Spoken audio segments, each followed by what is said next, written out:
All right, in this video, we're going to look at circles in the XY plane. So let's say I have a circle here in blue, and its center is at this location A comma B, and I've labeled A here and B here on the X and Y axes respectively. And let's say I have a point on the blue circle, and I'll label its coordinates X comma Y, and I've labeled X here and Y here on the coordinate axes in green. And the fact that this point is on the circle says what? Well, any point on the circle is a certain fixed distance from this center point, and that common distance is what we call the radius of the circle. Okay, so what I'm going to do is draw this little triangle here. Okay, now this white line segment, this has length equal to the radius of the circle. Now, the base of this triangle here in red, okay, this is just going to be the difference between the x coordinate of our location, so x here in green, and the x coordinate of the center of the circle, which is a. So in other words, the red base of this right triangle is just x minus a.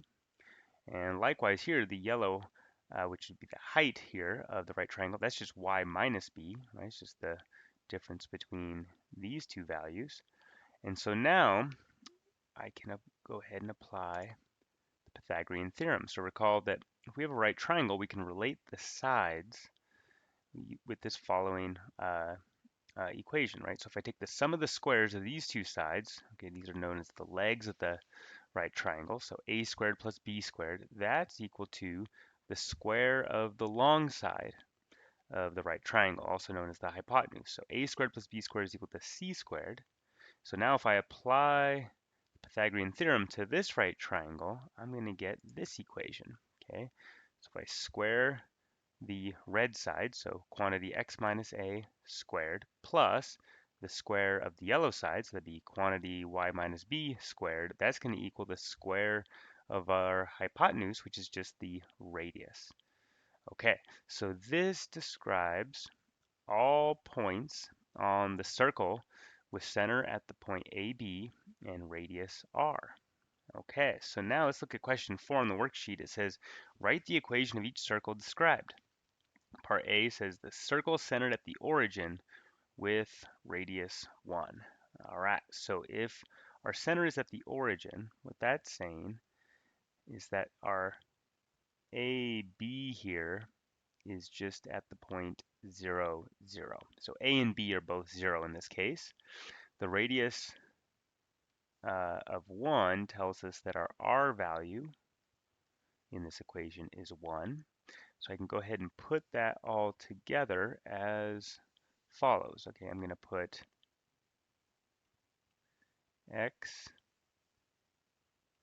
minus 0, and then I'm going to put y minus 0 in parentheses.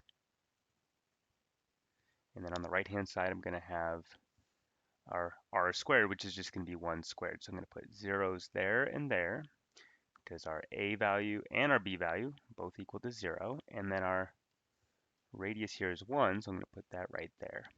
Okay, now I can write that in a simpler way, right? So x minus 0 is just x, and I'm squaring it. So this is x squared. And then y minus 0 is y, so squaring it just gives us y squared. And then over here I have 1 squared, and that's just 1. All right, so that is the equation of this circle. Okay, part B, center at the origin again. So our A and B are both 0 again. And now our radius is 7. So our R value here is 7. Okay, so we can proceed in exactly the same way. This is going to be just the same thing that we got here. The only difference now is the right-hand side. Okay, so go ahead and put in our zeros and our 7.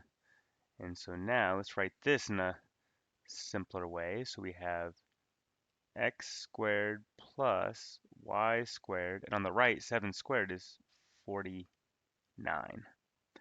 All right, so that's That's going to do it for part B. For part C, center is at -2, 5, and the radius is 3. Okay, so here our A value is -2, and our B value is 5, and our radius, R, is 3. So we're going to proceed just as we did for parts A and B. We have x minus, and then I'm going to leave a little space here, and then we have our y minus, and a little space.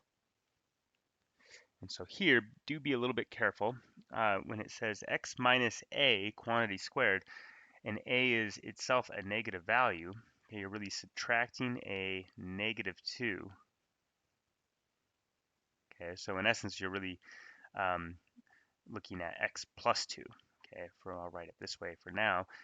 Here I'm going to have y minus 5.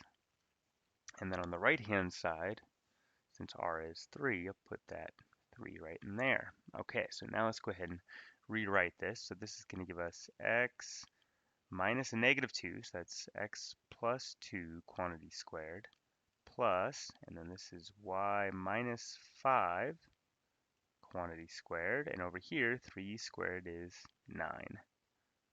Okay, so that is the equation of the circle. And then the very last part, D, it says the set of all points 5 units from the point 0, 8. Okay, so this is really describing the circle whose center is at the point 0, 8, and we want all points 5 units from it. Well, that's telling us the radius of that circle is then 5. And I'm going to make a little space here. So we're saying that our center is at the point 0, 8, and the radius is 5. Okay, so our A value